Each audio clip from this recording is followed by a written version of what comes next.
Hello, চলে আসলাম আপনাদেরকে বিরক্ত করার জন্য নতুন একটা ভিডিও নিয়ে। তো দেরি করে লাভ নেই, চলুন দেখে আসি ফুল ভিডিওটা। এই তুমি কাল রাতে কার সাথে ছিলা সত্যি করে বলো। কাল রাতেই তো বললাম দাদির অবস্থা ভালো না, তার সাথে হসপিটালে থাকতে হবে।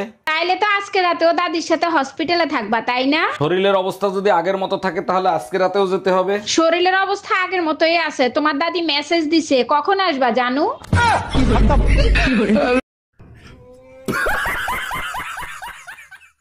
জানো রুম্পা, তোমারে বিয়ে করে একটা জিনিস আমি হারে হারে টের পাইছি। কি টের পাইছো? আমারে বিয়ে করে তোমার জীবন নষ্ট হয়ে গেছে তাই না?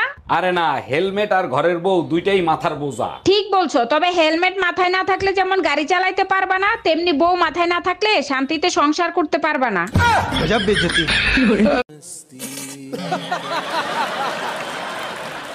এই তুমি আজকে মসজিদে কি নিয়ে গ্যাঞ্জাম করে আসছো? হুজুর একজনের জন্য দোয়া করতেছে, ওনার ব্যবসায় জানি বরকত আসে, সবাই আমিন বলেন। আমি বলছি কেউ আমিন বলবেন না। এটা তুমি একদমই বলতে পারো না, কেন বলছো? কারণ ওই লোক কাপনের কাপড় বিক্রি করে।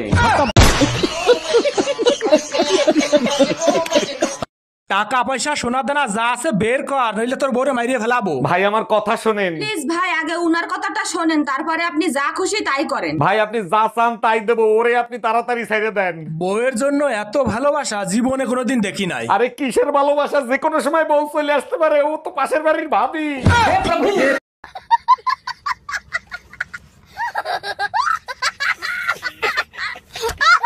কি রে দোস্ত, তোর নাকি বুকে ব্যথা উঠছিল? আর বলিস না, বুকে প্রচন্ড ব্যথা হচ্ছিল। তা ডাক্তারের কাছে গেছিলি? হ্যাঁ রে দোস্ত, এইমাত্র ডাক্তার দেখায় আসলাম। তা ডাক্তার দেখে কি বললো? ডাক্তার দেখেই তো অজ্ঞান হয়ে গেছে।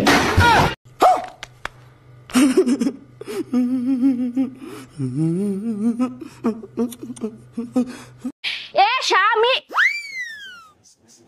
না, স্বামীর তো নাম ধরে ডাকা যাইবে না। দাদা শ্বশুরে বলছে স্বামীর নাম ধরে ডাকলে হেলে বলে অমঙ্গল হয়। তাইলে কি কইয়া ডাকবো, কি কইয়া ডাকবো, কি পাইছি। এ কুত্তা খাইয়ে যা। ভাইজান, শুনলাম আপনার বউ নাকি ড্রাইভারের সাথে পলাই গেছে। আর ভাবি বললেন না, চরম বিপদে পড়ে গেছে। এখন বলেন তো কি করি? আরে ভাইজান, পলাই গেছে ভালো হয়েছে, এখন আরেকটা বিয়ে করবেন। বিয়ে তো আরেকটা করতে পারি, কিন্তু আমি তো ঘর জামাইছিলাম, আমারে কি এখানে থাকতে দিবে?